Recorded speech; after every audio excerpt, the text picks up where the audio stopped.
What's up, guys? Today we're going to talk spoilers, big spoilers, The Force Awakens. And we're going to talk about this main female character, Rey. So just warning, if you haven't seen the movie, please stop immediately. Don't go any further, because this is going to be very spoilerish a talk. And we're going to talk about the various theories about who Rey's parents are and whether or not I believe that they're valid or not valid. First off, this gameplay is from Jakku, which, if you don't know, Jakku is a battle that took place a year after Return of the Jedi, and it basically was a huge battle between the last stand of the Empire versus the Rebel Alliance, and the forces meet and they decimate both forces, and it leads to a stalemate, and that stalemate is basically the political climate that we find ourselves in when The Force Awakens begins, where out of this political climate, this stalemate, the First Order has allowed the Empire to be basically reborn, and some of the planets is split off, and the Republic is aligned with what's left of the Rebel Alliance, now called the Resistance. So, that's where we are, and that's where things stand. Let's get right to it, and let's talk Rey. Who is Rey? Who is Rey? So, first off, Rey is the main female lead character, basically the main character, the character that is very similar to Luke. She's been on this desert planet most of her life. She's left there. She's waiting for her parents to return, and through the course of the movie, she eventually finds out she has Force power. She's very strongly attached to Luke's lightsaber. She finds it in a Maz Kanata, this cantina owner's basement, and then she had it. She opens the box. The lightsaber's in there. It triggers a dream sequence for her. It's either a flashback or a dream sequence, some kind of, and we'll talk about that in a second. We don't know exactly what it is. And I think that's the nature of a lot of debates, is nobody's going to know exactly what this is. And with the Force, you can't tell, because the Force allows you to see into the future. Sometimes you're not there. Sometimes it allows you to see back in your own past. Sometimes it allows you to see present, and we know this from the other movies.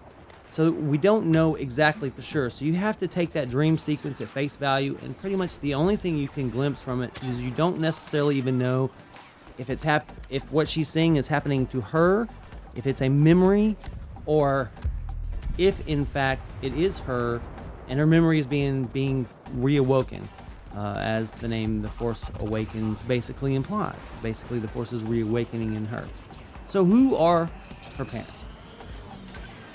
Now, the first theory about who her parents are is that her parents are new to the Star Wars universe. They're not anybody you know, and it's a totally new lineage to the Star Wars universe. She's a character that's born with Force powers. And I'm just going to say to you guys, one of their main arguments is that the universe is too small as it is. They're not going to do that over again. That's too contrived. We've already been there, done that. I hate to break it to you, and this is my main argument, is that this is Star Wars. And that's Star Wars. That's how Star Wars works. Star Wars is, and Lucas has referred to it, one, it has the mythological bases, father against son, brother versus sister, mother versus daughter. You have your savior, your virgin birth. But also, George has referred to it for years, Mr. Lucas has referred to it for years as a soap opera. Now, I think a lot of times in the prequels, he referred to it as a soap opera or a space opera, as he likes to call it, because to basically justify the wooden acting that he had in the movie. But nevertheless, he has said that going even way back farther, back to the originals. And you may say, okay, well, George doesn't own it anymore. Now it's owned by Disney.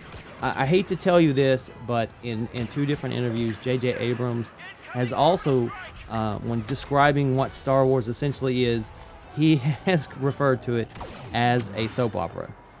So I guarantee you there is some sort of family tie between the main villain, Kylo Ren, who we know is the son of Han and Leia, and Rey. Now, that's theory number one. Theory, I'll touch on two other theories, which I'm going to shoot out real fast. One is that she's Anakin Skywalker reborn. Because remember, he was the chosen one, and he just kind of came to being. He was a virgin birth, so to speak. He didn't have a father, just had a mother. Moderate mother. But that's just not gonna pass the Disney smell test. It is still run by Disney, and that stuff's all just too complicated to explain how she's Anakin Skywalker. There's no way to deal with that through expository dialogue in a clean way that it's not just gonna come out sounding ridiculous. As good as, I mean, the theory, and I've read the theory, and it makes some really valid points, and I can see how that could be, but again, not going to happen. You're overthinking it. And then the other one, Obi-Wan Kenobi had a child. I don't know. I think this is stretching it. I really do. We know Obi-Wan dropped Luke off and more or less stayed on Tatooine and stayed in hiding. I guess he could have not stayed on Tatooine. And he could have left for a little while and then come back. I just think that's highly unlikely. And I just don't think that they're going to go there. I mean, I don't have anything particularly per se to shoot that theory down. But I will say I just don't think that that's plausible. And I just don't think that's the direction Disney's going to go. And again, it's not a blood relation. And I think that this is Star Wars. And there's going to be some family tie. Something that's going to make it a soap opera, so to speak. Space soap opera. As been described by J.J. Abrams and George Lucas. So the next theory we have is that she is the daughter of Luke Skywalker, and he left her abandoned on the planet there, the same way that Obi-Wan Kenobi left him abandoned on the planet. And there's a lot of evidence to support that. The fact that she has her memory flashback when she opens up the box and finds Luke's lightsaber. There's the line by Maz Kanata. This was Luke's lightsaber, as was his father's. She has a strong tie to the lightsaber. The lightsaber is drawn to her. She pulls it instead of Kylo Ren. So there's a lot of evidence to support this theory, and then plus the look that Luke gave her. And this theory is very plausible, but the one thing that I think goes against it, and it goes back to the whole space opera argument that I have, and the mythology, is that would make them cousins. And cousins, eventually she is going to have to face this Kylo Ren character, and she's going to be tasked to do what Han failed to do, which is to try to bring him back to the light side. I mean, that's how this is going to play out. That's how the Star Wars movies kind of go. And I just don't think cousins is a strong enough bond to warrant her being able to pull him back from the dark side. I think ultimately has to be brother sister, and there has to be a strong bond there. But I'll get into my other evidence. Clearly Luke did not leave her on the planet. And see, this is the number one thing right here. Is who left her on this planet of Jakku? And if you look at the dream sequence, she has a very quick dream sequence, and in the dream sequence, she hears voices. They sound like a girl crying, and then it's very likely her crying. And then throughout the sequence, it brings her a flashback. You get images of the battle on Bespin. You get images where the lightsaber had been, and then you get this image of her as a little girl looking up at a ship that is taking off and crying as she's been dropped off on Jakku. And you know that she's there waiting for her family. But if you look very closely in that frame, there is an arm that is holding her. That arm is not the arm of the Max von Sydow character who was a friend of Luke's at the beginning of Jakku, which leads me to believe, I think that the Max von Sydow character is a red herring to make people think that Luke left him there to watch her. The hand there is the hand of that bogus, slummy,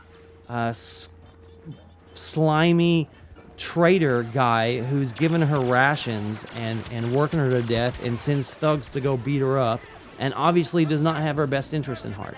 So this to me is the most telling evidence of all. Whoever left her on that planet left her with this guy. He did not leave her with a good, strong family. He did not leave her in a good environment. Whoever left her there is not a person who is stable. Luke would never leave her in this environment. He just wouldn't. I mean, he might leave her on a planet similar to Obi-Wan. I think he always kind of regretted that Obi-Wan had done that. But at the same time, he might have done the same thing to protect her. But he would not have left her with this guy, this slummy trader guy. He might have left her with the Max von Sydow guy. He might have left her with him, but she wasn't with him. She was, the hand holding her is the hand of that slimy trader. And therefore, Luke would not have left her. It also rules out Han and Leia as having left her. Neither one of those two could have left her. All three of the three people who would have been close to her would have never left her in this environment with this slime ball character, ever. So whoever left her there was not stable, was not thinking rationally, and obviously just wanted her to be left there and to never, ever get off that planet. So, the next question is, who did leave her? And there's only one character that fits that bill. We're going to go into the next two sequences. So, also in this dream sequence, there is an image of someone in black trying to grab her, and then that person is sliced through with a lightsaber. It looks like Kylo Ren's lightsaber comes through the gut, and then the next image is Kylo Ren with his red lightsaber lit, other Knights of Ren, and a bunch of bodies laying around in the rain. That's one of the very next images. So it kind of lends to believe that all this stuff kind of happened. Now, is this a memory, and has it been buried? We don't know if she's seeing it, because it is the Force, you don't know. If it is a memory, someone tried to kill her at some point, and Kylo Ren, as a Sith, stopped her. Now, Kylo Ren is the perfect candidate for leaving her with this scumbucket. If in fact he did dump her off on this planet, why would he dump her off on this planet? Well, remember, throughout the whole movie, he struggles to have the strength to kill his father. He wants to be as strong as Darth Vader, but he knows he's not strong enough. He is constantly at odds with himself about how strong he is with the dark side, and he doubts himself. He has lots of doubt. Maybe he doubts himself because there was an opportunity for him to kill someone earlier in his life, and he did not do it. He could not bring himself to do it because that person is very close to him. He makes the perfect sense to leave her on this planet. He would abandon her there. He doesn't have the strength to kill her, but he's a Sith, so he doesn't really have strong emotions. He's completely unbalanced, and he's leaving her with somebody who he wants to never let her get off of that planet ever. That's that guy's job. And as you know, that guy also has ties with the First Order. In the movie, at some point, he calls in the First Order and rats out the existence of the droid that they're looking for. And so I think clearly the guy who she was left with has underground ties, and he has ties to the First Order, and he's not a good guy. So no one responsible is going to leave her with him, but Kylo Ren is the perfect person. Also, if you look at Kylo Ren's behavior throughout the movie, when he first finds out about a girl, he's like, girl, what girl? He's fascinated with this girl. He offers to train this girl. He knows something about this girl, and he is like anxious to meet this girl. He also makes a small comment to her when he's getting into her brain, like he can get the answers. He says, "You know that I can." Now that you could take that to mean like, you know I can do it, or you may take that to mean like, I've already been in your brain before, and I've done other things. Like perhaps he wiped out her memories. I mean, very possible. He is very strong with the dark side. He's always shown throughout this movie multiple people. He tries to go into their brain and manipulate their brain and use the Force to control their brain and to read their minds. Maybe he's also figured out a way to kind of wipe it too. So I think it just makes a lot of sense for Kylo Ren to be the one that abandoned her. Now, would he have done that if she was Luke's kid? I don't think so. If she was just his cousin, he wouldn't have done that. The only way he's going to do that is if she is his sister. And this fits in with the soap opera and the mythological aspect of Star Wars, and the fact that you've got this miniature soap opera. Father against son, brother against sister. It's easy to say, it's easy to remember. People will latch onto it, people will remember it, and it makes perfect sense for that to be basically the crux, basically the emotional hard edge of this new trilogy. Now, if she is Kylo Ren's sister, then her parents are Han and Leia. Han and Leia had 2 children. They had a boy and a girl. They both went off to train with Luke. Kylo Ren, or Ben Solo, turns to the dark side, comes in with his Ren, goes to kill the whole Jedi Order that Luke had created. We know this from the movie. In this situation, this massacre that takes place, he saves his sister, and he takes her and dumps her on this planet. This makes perfect sense. It explains why Kylo Ren understands her. What doesn't make sense to a lot of people, and why a lot of people are shooting this theory down, is the fact that Han and Leia meet this girl and they don't recognize their kid. Okay, so we don't know how old she was when she went to go train with Luke. She may have been very young. And obviously she was fairly young when she got dropped off on Jakku.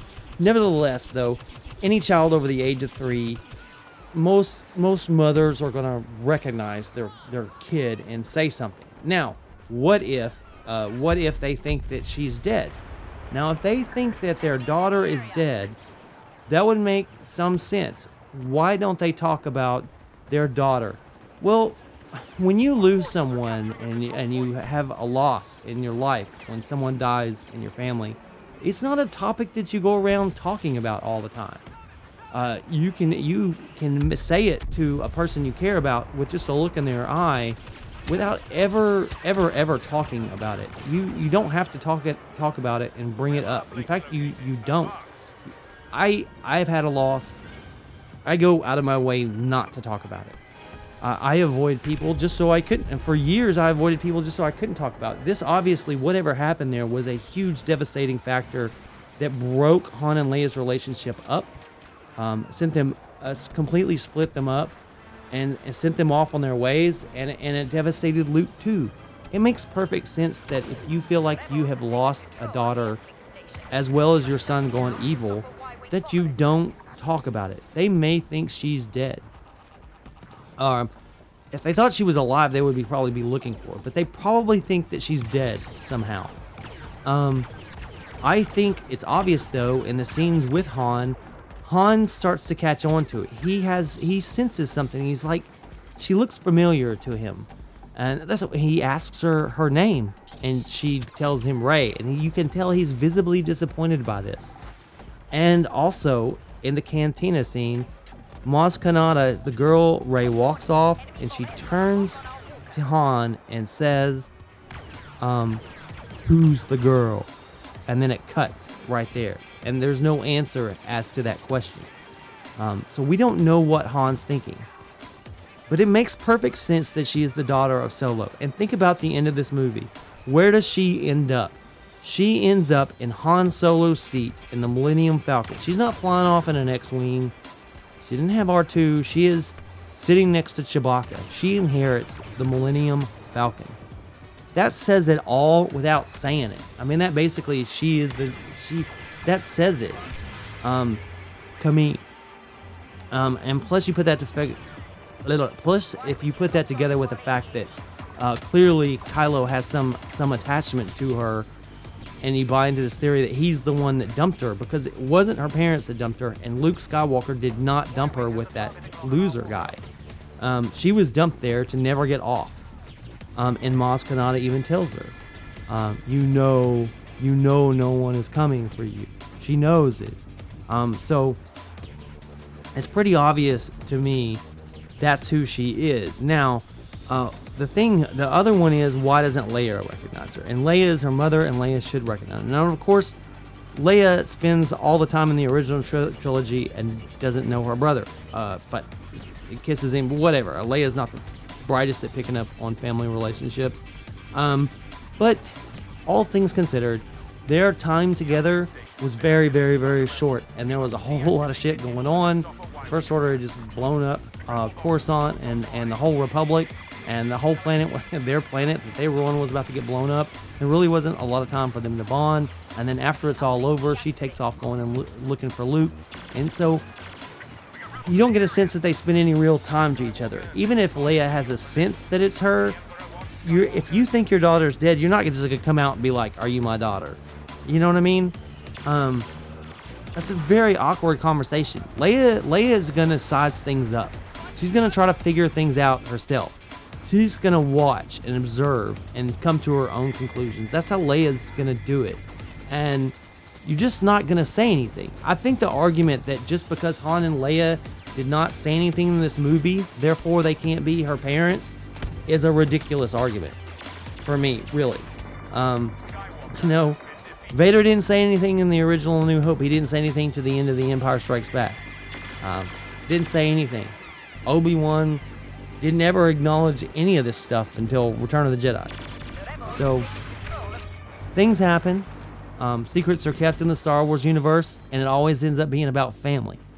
And there's no better family than brother, sister, siblings, and just like father, son, mother, daughter. And that's what we're going to have. And it's the most obvious answer, and it's also very likely the most correct answer. That's my theory. What are you guys' theories? Let me know. This is Lucky signing out. Peace. Rebel Y-Wings are making their attack run. Enemies up ahead.